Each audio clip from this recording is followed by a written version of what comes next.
बिस्मिल्लाहिर्रहमानिर्रहीम अस्सलाम वालेकुम नाज़रीन, मैं राना उज़ैर हूँ। 16 नवंबर 2025 इतवार का दिन और अगले 48 घंटे बहुत इंपॉर्टेंट और बहुत क्रिटिकल बताए जा रहे हैं, क्योंकि पाकिस्तान और भारत में बैठे दिफाई तज्जिया निगारों की जानिब से ऐसे ऐसे इशारे मिल रहे हैं जिससे नजर आता है कि सूरत हाल बहुत ही ज्यादा गंभीर होने जा रही है। जी हाँ, पहली बड़ी ब्रेकिंग न्यूज के हंगामा बरपा हो चुका है।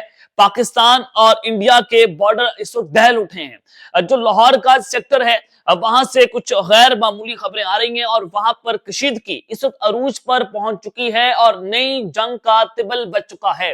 लाहौर सेक्टर से क्या खबरें हैं और वहां पर पाक फौज के जो जंगी हेलीकॉप्टर्स हैं, उन्होंने महाज संभाल लिया है, कंट्रोल अपने हाथ में ले लिया है, क्या होने जा रहा है।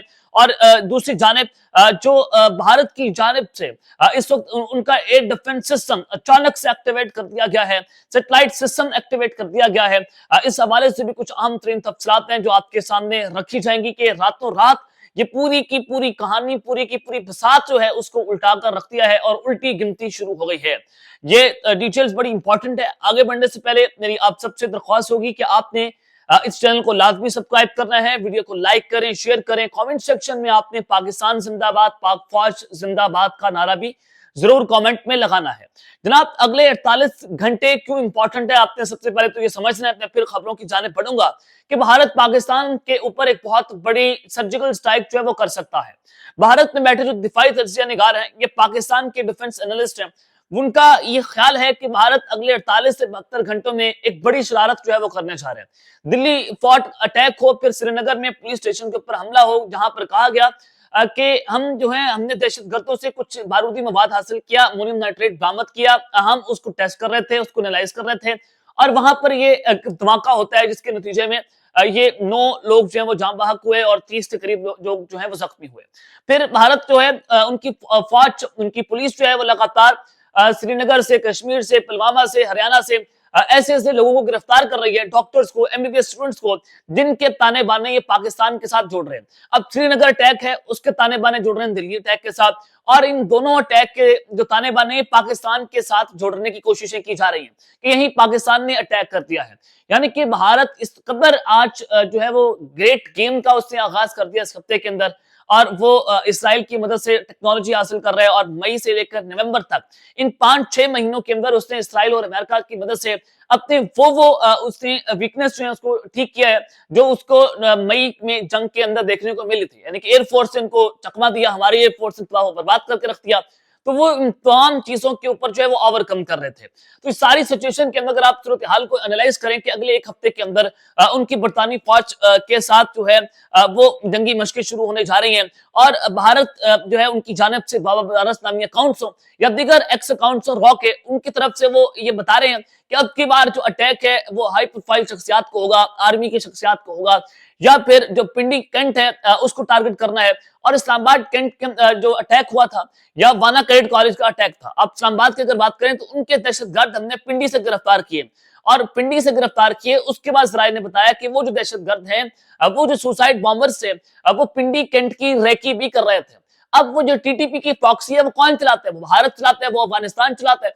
अब आप डॉट्स से डॉट्स कनेक्ट कर ले कि नूर खान एयरबेस की भी वीडियो चलवा रही है बाबा बनारस नामी अकाउंट्स, और पिछली जंग जो हुई थी उसमें भी इन्होंने ऑपरेशन सिंदूर से पहले धमकियां देना शुरू की थी 48 घंटे पहले, और कहा था कि पाकिस्तान पर हमला होने जा रहा है और वाकईतन ऐसा हुआ था। तो ये एक बड़ी खौफनाक किस्म की सिचुएशन जो है यहाँ पर बनती हुई दिखाई दे रही है कि अब की बार इनका टारगेट जो है वो पिंडी, लाहौर, इस तरह के बड़े शहर होंगे और बड़ी बड़ी बिल्डिंग्स, बड़ी बड़ी अमारात या हाई प्रोफाइल जो टारगेट है वो भारत करना चाहते हैं ताकि वो एक ट्रॉफी ले। और बिहार का इलेक्शन बहुत इंपॉर्टेंट, क्योंकि भारत में ये पहली बार ऐसा हुआ 1954 के बाद बिहार के अंदर 67% टर्नआउट हुआ। ये पाकिस्तान की तारीख में भी ऐसा नहीं हुआ जो बिहार में हमें देखने को मिला, और वहां पर 2/3 क्या बल्कि 3/4 हासिल की नरेंद्र मोदी ने। और उनका एंटी पाकिस्तान जो वॉर नैरेटिव है वो उसका तूती सर चढ़कर बोला, ऑपोजिशन सर पकड़कर बैठ की, नेशनल डेमोक्रेटिक अलायंस जो इनका एनडीए, उसने ये एक बड़ी बढ़तरी और लैंडस्लाइड विक्ट्री जो है वो हासिल की। और ये अगर मैं आपको बता रहा था पहले भी कि अगर 0.1% की चांस था यहाँ पर कि भारत पाकिस्तान पर अटैक नहीं करेगा, अब वो चांस भी खत्म हो गया। अब भारत ने करना ही करना है। अब ये इनको अंदाजा हो गया कि हमारा ये जो मंजन है वो बिक रहा है, और खुसूसी तौर पर जो जेंजी है, जो यंग पॉपुलेशन है, वो बिहार के अंदर ज्यादा पाई जाती है। और उनको काबू करना इस वक्त बहुत आसान हो गया कि टर्नआउट भी ज्यादा हुआ, वोट भी ज्यादा मिले और इनके लिए अगली जो मंजिलें हैं वो आसान हो गई हैं। तो सारी सिचुएशन के अंदर भारत और बीजेपी गवर्नमेंट जो है वो अब लगातार अपनी मीटिंग्स कर रही है और फौज को उन्होंने हाई अलर्ट रहने का हुक्म जो है वो जारी कर दिया है। अब इस सारी सिचुएशन में पाक भारत बॉर्डर जो है वो दहल उठा है और पाक फौज के जो हेलीकॉप्टर्स हैं उन्होंने महाज किस तरह से संभाला है और लाहौर सेक्टर से जो खबरें आ रही हैं वो भी कुछ अच्छी नहीं है। सबसे पहले आप ये सुने कि जनाब इंडिया की तैयारी सुने, फिर मैं पाकिस्तान की फौज की तरफ आता हूं।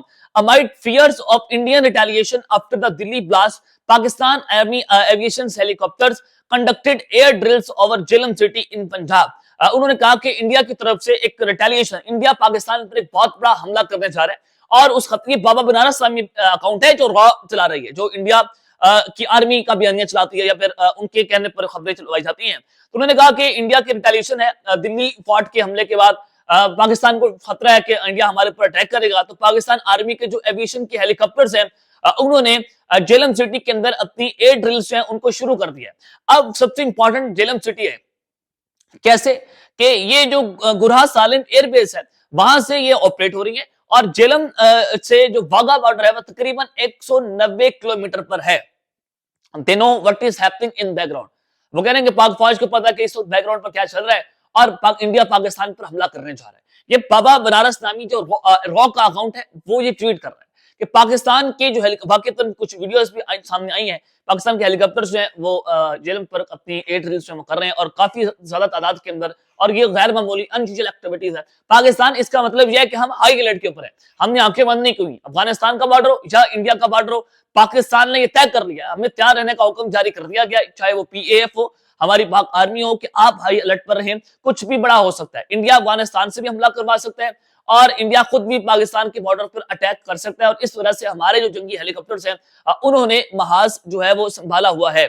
अब दूसरी जानिब इंडिया कह रहा है, ये बाबा बनारस ने जो है वो ट्वीट किया है कि India has begun large scale deployment of satellite navigation jammers and spoofers across key strategic sites and major metros in central and eastern India. Central और ईस्टर्न इंडिया में उन्होंने कहा कि इंडिया ने अपनी लार्ज डिप्लॉयमेंट जो है वो सैटेलाइट नेविगेशन जैमर्स की, स्पूफर्स की कर दी है और यही वजह है कि इंडिया के अंदर जो उनके 3 जंगी हथियारे हैं, ट्रेनर एयरक्राफ्ट हैं, वो भी तबाह हुए, उनकी एयरपोर्ट का सिस्टम भी जैम हो गया। इसी वजह से हुआ ना कि वो छेड़खानियां कर रहे थे, वो स्पूफिंग कर रहे थे, वो जैमिंग कर रहे थे, इलेक्ट्रॉनिक वॉरफेयर सिस्टम जो उनको जैम हो रहे थे, वो कर पाकिस्तान के लिए रहे थे लेकिन उनको उल्टा गले पड़ रहा था। अब उन्होंने कहा कि हमने ये डिप्लॉयमेंट कर दी है। अब यानी कि पाकिस्तान के ड्रोन्स, हमारे जंगी हेलीकॉप्टर्स जो हैं या हमारे हथियारे जो हैं उनकी नेविगेशन हम खराब कर देंगे, उनके सिग्नल्स खराब करेंगे। यानी कि अगर वो पाकिस्तान और इंडिया के बॉर्डर्स पर होंगे तो उनको नजर आएगा कि वो नेपाल के बॉर्डर पर चले गए या वो भूटान के बॉर्डर पर या चाइना के बॉर्डर के ऊपर है। तो इस तरह से इंडिया ये पूरी गेम खेल रहा है कि हमने ये लार्ज स्केल डिप्लॉयमेंट कर दिया सैटेलाइट नेविगेशन जैमर्स की, और क्योंकि पाकिस्तान जो है वो इंडिया पर एक स्ट्राइक करने जा रहा है, कभी कहता है इंडिया पाकिस्तान पर हमला करेगा, फिर कहता है कि पाकिस्तान भी इंडिया पर स्ट्राइक करने जा रहा है। With Pakistan heavily reliant on set India now holds a decisive strategic edge. India जो है वो अब बहुत कुछ बड़ा करने जा रहा है। तो इस सारी सिचुएशन में ये खबर जो है वो बहुत ही गैर मामूली खबर है। इसमें मैं आपको बताना चाहता हूं कि इंडिया बेसिकली किस लेवल पर जाकर तैयारियां कर रहे हैं। अब भारतीय मीडिया ने एक नया वेला जो शुरू किया है इस खबर के मुताबिक कि पाकिस्तान हमला करने वाला है। कहते हैं कि पाकिस्तान को भी खतरा है कि इंडिया हम पर हमला करेगा और पाकिस्तान भी हमला करेगा, यानी कि फिर तो दोनों के पास इंफॉर्मेशन है कि जंग तो छिड़ने वाली है, राष्ट्र जंग छिड़ने वाली है। इसलिए पूरे सेंट्रल और ईस्टर्न इंडिया में सैटेलाइट नेविगेशन जैमर्स जो इंडिया करता हमने लगा दिए हैं। अब इसकी है क्या, ये बड़ा स्मार्ट किस्म का हथियार है भारत के लिए जो दर्दसार बना है पाकिस्तान के बाद। ये हालिया रिपोर्ट्स के मुताबिक पाकिस्तान ने जो GPS रेजिस्टेंस है और जैम प्रूफ ग्लाइड बॉम्ब्स हैं और एंटी जैमिंग जो सिस्टम है उसको हासिल कर लिया है और इसको अपग्रेड किया है। और यही वजह है कि भारत जो है वो अचानक से जैमर्स और स्पूफिंग सिस्टम की बातें करने लगा है कि पाकिस्तान ने अपने सिस्टम को अपग्रेड किया। और पहली जंग के अंदर भी जो मई के अंदर हमारी झड़प हुई तो उसमें भी इंडिया के जो वाइस आर्मी चीफ है उन्होंने कहा कि हमारे ट्रूप की मूवमेंट्स, हमारी जो जंगी हथियारों की मूवमेंट्स पाकिस्तान के पास मौजूद थी और यही वजह कि पाकिस्तान हमारे हथियारे गिराने में कामयाब हुआ। अब यानी कि वो सारा सिस्टम तो चाइना की मदद से कर रहे थे। अब ये जो इंडिया है उसके लिए दर्दसार बना हुआ है और पाकिस्तान एयरफोर्स का उनको खौफ है और भारत को चाइना से भी मॉडिफाइड जैमर्स जो है वो मिले, मगर पाकिस्तान की एयरफोर्स ने उन्हें बेकार करने की सलाहियत जो है वो रखी हुई है।